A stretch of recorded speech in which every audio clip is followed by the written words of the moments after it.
जय श्री कृष्ण मित्रों, आज हम उस उपदेश के बारे में बात करेंगे जो अगर जीवन में उतर जाए तो हर चिंता, हर डर और हर निराशा खत्म हो जाती है।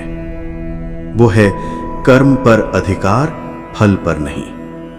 ये केवल एक वाक्य नहीं, ये श्री कृष्ण का वो दिव्य संदेश है जो जीवन को बदल सकता है। तो मेरे प्यारे साथियों, वीडियो को शुरू करने से पहले आए हम सब मिलकर भगवान श्री कृष्ण से प्रार्थना करें। हे प्रभु, जो भी इस दिव्य वाणी को आज पूरा अंत तक श्रवण करेगा, उसकी सारी मनोकामनाएं अवश्य रूप से पूर्ण करना, उसके सारे दुख दर्द दूर करना, और जो भी भक्त आपकी इस वीडियो को लाइक करे तथा कर्मयोग कहानियों चैनल को सब्सक्राइब करे, उसके जीवन में अखंड खुशियां भर देना। तो चलिए चलते हैं मित्रों, देर ना करते हुए कुरुक्षेत्र के युद्ध भूमि में, जहां यह अमरवाणी पहली बार गूंजी थी। मित्रों, कल्पना कीजिए, चारों ओर रणभेरी बज रही है, शंख गूंज रहे हैं, रथों के पहिए मिट्टी उड़ाते हैं। अर्जुन अपने रथ पर खड़े हैं, हाथ में गांडीव धनुष है, लेकिन उनके हाथ कांप रहे हैं, आंखें भर आई हैं। तभी अर्जुन ने भगवान कृष्ण से बोलता है, हे माधव, मैं ये युद्ध नहीं कर सकता, ये मेरे अपने हैं। पितामह भीष्म, गुरु द्रोण मेरे भाई, इन्हें मारकर मैं क्या पाऊंगा? अगर ये राज्य मुझे स्वर्ग भी दे तो भी मैं इसे नहीं चाहता। श्री कृष्ण मुस्कुराते हैं, शांत और गहरी दृष्टि से अर्जुन को देखते हैं और श्री कृष्ण बोलता है, अर्जुन, तेरे अधिकार केवल कर्म करने में है, फल में नहीं। फल की चिंता छोड़ और अपने धर्म का पालन कर। कर्मण्येव अधिकारस्ते मा फलेषु कदाचन मा कर्म फल हेतुर्भूर मा ते संगहस्त्व कर्मणि। कर्म करते समय फल के बारे में मत सोच, क्योंकि फल मेरे हाथ में है, तेरे हाथ में नहीं। और याद रख, फल की चिंता ही मनुष्य को दुर्बल और भयभीत बनाती है। मेरे प्यारे मित्रों, इस उपदेश में जीवन का सबसे बड़ा रहस्य छुपा है। हमारे जीवन में दो ही चीजें होती हैं, पहला कर्म जो हमारे हाथ में है, दूसरा फल जो हमारे हाथ में नहीं है। लेकिन हम उल्टा करते हैं, कर्म पर कम ध्यान, फल पर ज्यादा। नतीजा क्या? चिंता, डर और निराशा।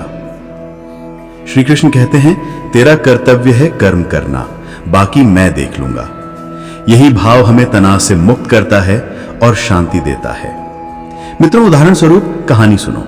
पहला, एक किसान बीज बोता है, वो पानी देता है, देखभाल करता है, कीटनाशक डालता है, लेकिन बारिश होगी या नहीं ये उसके बस में नहीं है।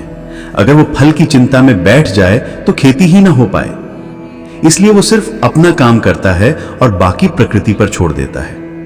मित्रों, वैसे ही दूसरी, एक छात्र पढ़ाई करता है, अगर वो पढ़ते समय सिर्फ रिजल्ट के बारे में सोचता रहे तो उसका ध्यान बढ़ जाता है, लेकिन अगर वो बस मेहनत पर फोकस करे तो रिजल्ट अपने आप अच्छा आ जाएगा। तीसरे, एक तीरंदाज लक्ष्य पर ध्यान लगाता है, अगर वो सोचता रहे कि तीर लगने के बाद लोग क्या कहेंगे तो उसका हाथ कांप जाएगा, लेकिन जब वो सिर्फ लक्ष्य पर ध्यान रखता है तो तीर अपने आप सही जगह लगता है। चौथा, एक पत्थर काटने वाला रोज मेहनत करता था, लोग कहते तेरा काम छोटा है। एक दिन भगवान ने कहा कि तू जो करता है उसे ऐसे कर जैसे ये मेरे लिए हो। उस दिन से वो प्रेम और निष्ठा से काम करने लगा। धीरे धीरे उसके पत्थर मंदिर की दीवारों में लगने लगे। संदेश, जब हम हर काम को भगवान के लिए करते हैं तो फल की चिंता मिट जाती है, और जब हम कर्म पर ध्यान देते हैं तो भगवान हमारे जीवन में। दोस्तों, सोचो, आज तुम जो कर रहे हो, क्या उसमें तुमने पूरा मन लगाया है, या फिर आधा मन काम में, आधा मन परिणाम में है? अगर भगवान खुद आकर कहें कि बस कर्म कर, फल में देख लूंगा, तो क्या तुम्हारा डर नहीं मिट जाएगा? मित्रों, श्री कृष्ण का यह संदेश जीवन का अमृत है।